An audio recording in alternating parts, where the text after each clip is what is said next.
Good evening, ladies and gentlemen. Welcome to another exciting episode of the Paul Brown Show. This evening, my guest will be Coach Al Simpson. He's with the Charlotte Boxing Academy. How you doing there, Coach Simpson?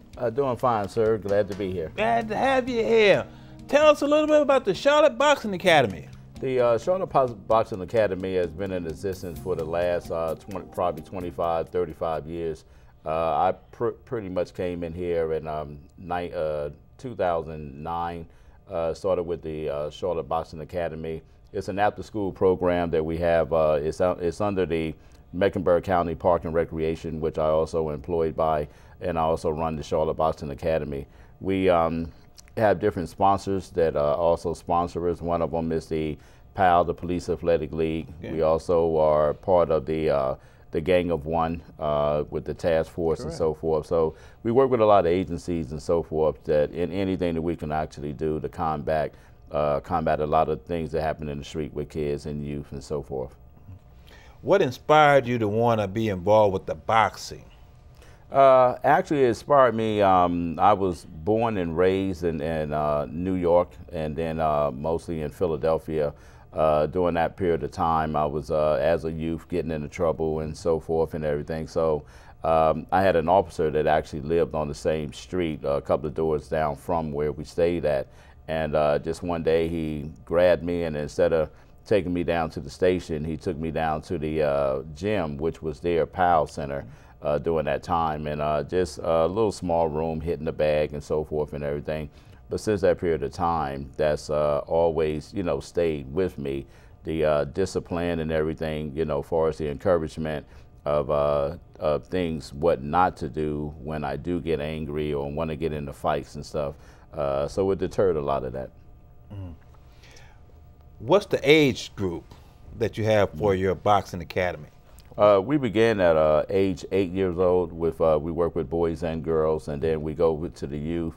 So we began with age 8 all the way to 17 years old. After 17, at 18-year-olds, all the way now, USA Boxing has extended the age group to 40. So now you can box from 8-year-olds all the way to 40 years old. I know you're involved with a lot of amateur boxing event that goes on around the country, around the world. Tell us a little bit about some of those things that you do, sir. I retired from the military. I worked with Department of Army Sports. I was one of the coaches with the All-Army boxing team, starting out with them in actually 1987. And I had the opportunity of working with the boxers that won the Olympics, because all of them was in the military on my team. Ray Mercer, Kenny McKinney, Andrew Maynard, Anthony Hembrick, all of them won the gold medal. So it was a good opportunity of working with that staff and so forth during that time. Once I retired from the Army and then came here to the Charlotte Boxing Academy, it was pretty much the first time of working with youth. Everyone else I had always worked with adults. But now working with one of the assistant coaches with the U.S. boxing team, I had the opportunity of working with athletes that start out from their local level. They work their way to the regionals, the state regionals, and then national level. And then once they get to the national level, primarily what I was doing was taking a lot of athletes around the world for junior world championships, junior dual meets against other countries and so forth. So I had a lot of extensive traveling that I've had with the youth. So that's what I primarily do here, develop a lot of athletes into hopefully, making that stage event. For the parents who are not familiar with the boxing field, why would you suggest possibly entering their kids into the boxing field? Well, as I said, when I first started out myself, boxing was a good deterrent from a lot of things that happen, in your life as a youth, the fighting, the aggression, things of that nature there. And you kind of really don't associate something that you may do violently with. Some people look at boxing as a violent thing, but with the amateur boxing program, is completely the opposite. What it does is that it gives you the ability and the training to be able to refocus your direction of just aggression and so forth. Because in the boxing, and as most people know, when you're in a boxing ring, if you lose your cool, pretty much you're going to get beat and so forth. So what we do is to learn them to control their anger, to control their misbehavior that they do, and we just focus on now keeping yourself calm, keeping yourself more collective, being more respectful to you as well as your opponent, because now that you're on that stage of boxing, in a sense you hold yourself a little bit more higher. So we train the kids so that they will prepare themselves of knowing that, okay, I can't be doing this anymore. I can't be out there getting into fights, starting fights and so forth. Now I need to know how to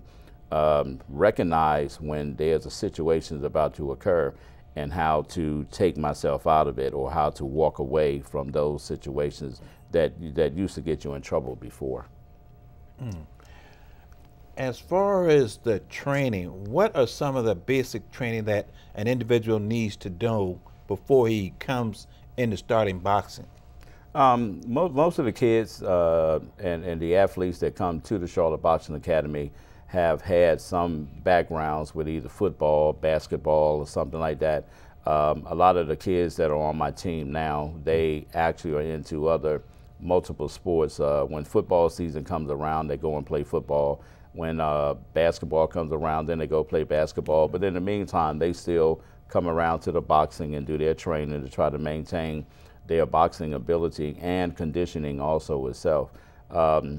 Prior to coming in, it's nothing that you really need other than, and I run into the situations most of the time with some of the kids that have never, ever been in any type of confrontation whatsoever. Even if they have siblings at home, they've never been in a fight with them, they've never been hit or anything like that. And I look at them and I'd be like, wow, this is really going to be something for you if you've never been in that type of environment.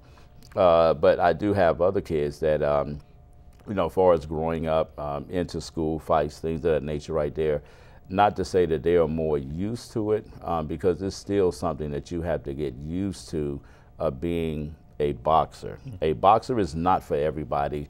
A lot of the kids that come in, we have a program with Park and Recreation that's our beginner boxing fitness class, which we teach the kids their fundamentals, conditioning, and also we talk to them about their behavior and so forth also as well. So it's a nice beginning program to get the kids out there from 8-year-olds to 16 can come out on Monday and Wednesdays, you know, for the training. Okay.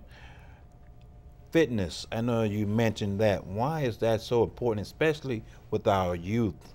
Because we're having like issues with health issues with the youth. And it does, unfortunately and fortunately, for some athletes, you think of boxing, you will lose weight. Correct. You know, there's no doubt about that. You still have to watch the things that you eat and so forth. So a lot of the kids, just like, for example, last night I was talking to one of the young kids that was on the team, and he's trying to lose weight. So to start off, I said, well, before you enter into the bed, I want you to do 5 sit-ups, 5 push-ups. Get in the bed. When you wake up in the morning, first thing before you do anything else, get back down, do 5 sit-ups, 5 push-ups. And then that way you can actually build yourself to a higher level that you want to do. So everything as far as fitness is not just geared inside of the gym, it's also geared with inside of the home, what you do and so forth, jump roping and everything, watching the stuff that you eat. It's also important the time frame that you eat if you want to maintain. So what it is, when fitness is concerned, we will get the weight off of you. It just depends on what you do once you walk out that door, how disciplined you're still going to stay. Because, you know, some of us, you know, we train real hard. I give it a good week of solid training and working out and sweat and everything. And then on Friday, the reward is going to Hibachi Grill, you know, to the buffet, you know. But during that week, you know, you maintain discipline. So you do, you know, have those times that you get out and do things like that. And at what point do the guys actually be able to compete against other amateur boxers? Once we've noticed how they've been training, how they've been doing their work ethics and stuff, we look at are they ready? We will, after they've gone through the basic fundamentals and so forth, then from there we move them to the bag. From the bag, we take them inside of the boxing ring. We have gear that will keep them safe. They have a bar that goes across their face so they don't get hit directly in the face, but they will feel the impact of the punch. So we work with them on that. So once we've seen that they have gone through those steps of sparring, they're able to handle themselves. We're not going to see them getting in any type of trouble or stuff like that.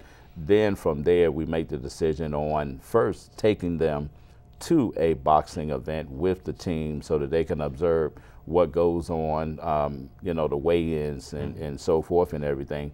And then on the next one, it's like, okay, now let's get registered with USA Boxing so that now you can go and compete at the next competition that we go to. How excited do you feel the kids are when they are in that ring for the first time? I'm not going to say it's excitement. It's definitely not excitement because they're scared, you know, and I tell the athletes, you know, I think with any sport that you're about to have a confrontation with one-on-one, even if you're on the football team and so forth, you know, and you have to run up against certain size men and so forth, and also with boxing, when you stand on the other side of that ring and you look at your opponent, even if you know that you may have an edge on them or not, you will still have that nervousness. You're still going, and I tell some of the kids that you will be nervous to the point of being downright scared. and that's acceptable. You know, you want to have that so that, but once that bell rings and you get in there and you get hit and you start moving around and doing your thing, then everything kind of falls back in place, your training that you've done and everything. It's very exciting and rewarding when I look at a few things during the competition. I look at how they're handling themselves, what they're doing and so forth, especially when it's their first match. It's not about winning, it's not about losing and stuff. It's about going in there, giving it your best at that particular time. We want to see how you do. All bouts, hopefully you can win all your bouts, but the bouts that you win, just as well as the ones that you lose, it should be a learning factor to you on what you need to do to proceed to the next level at the next time that you do that. When they're in that ring, do you normally try to pit them against someone else who has similar experience, or does that matter? I know the weight class should be kind of the same, but as far as that experience, how do you? Yes, they have to be matched up according to USA Boxing rules, which is we have an age group. We have 8, 9, and 10. Correct. So the kids will box each other within 8, 9, and 10, staying at the same level. Their weight class for juniors is 5 pounds up or down that they can be. As far as experience, we want to stay within the experience level. That's why with USA Boxing, we have a boxing passport which shows and indicates how many bouts you've had. So if I'm taking a new kid that's 8 years old and he's 97 pounds, I will match him up accordingly to that. And then I will also direct them looking at how many bouts he's had, how many times he's performed. With a new kid, I want to stay within someone that has the same, a new kid also, but sometimes those may be hard to do. So the kid may have 1 bout, 1 or 2 bouts already. That goes back to the gym. If I feel that the kid is strong enough to handle that type of boxer, if he has 1 or 2 bouts, then I'll go ahead and let it go. But if I know that it's someone that's a little bit more stronger, he may be the same age, same weight and everything, but some kids are just, you know, a little stronger than others. So if I feel that he may not be able to handle that, then I'm not going to let him go in there, because one of our primary and first primary things with amateur boxer is safety. That's the big thing. I've been fussed at and everything because of stopping a fight that we have with matches and so forth. But if I'm sitting there and I can see that you're in trouble and something is about to happen to you, instead of having the doctor or the ambulance carry you out, I'd rather walk you back down the stairs, Correct. you know, in the safety thing. And like I said, some of the guys that have been hit and, you know, to the point of being dazed, once I run up those stairs and I stop that competition, then, you know, then they look at me like, you know, Coach, why did you stop the fight? You know, I was doing good. And they steady staggering across the floor while I'm saying, come on out, champ. You know, we'll try this another day. It's like, Coach, why did you stop the fight? And it's like, come on out. You know, I don't even get into it with them. How does that ego play a part in that, being in that ring? Because I know it has to be kind of like just like you said, when you're losing, you probably feel like you're winning, but correct. And it does, and everything reflects back to your training habits, things that you do in the gym, outside of the gym, because everything actually goes hand in hand. It's kind of hard to live one type of life outside of the ring than what you do inside of the ring. The way that you handle yourself and carry yourself has to somewhat justify each other. That's why when your ego comes in, if you trained in the gym going through that, then it's going to also come out when you actually performing in the ring. So when we look at the egos and your attitude and your personality on how you take things, you know, if you lost the fight, but yet you feel like, oh, I won it, you know, I got it stolen from me, or this and that. It's the way that we have to grab that and take that and mold it, because the way they display that in a competition is somewhat the way they will display it in the gym while you're training. So it's our first job to try to nip that in the bud if it is something negative that we have to do when we're in the gym. To a lot of the kids that you have been involved with, you're a role model. How does that make you feel, and what impact does that play in them future on in life? I'm glad you asked that question.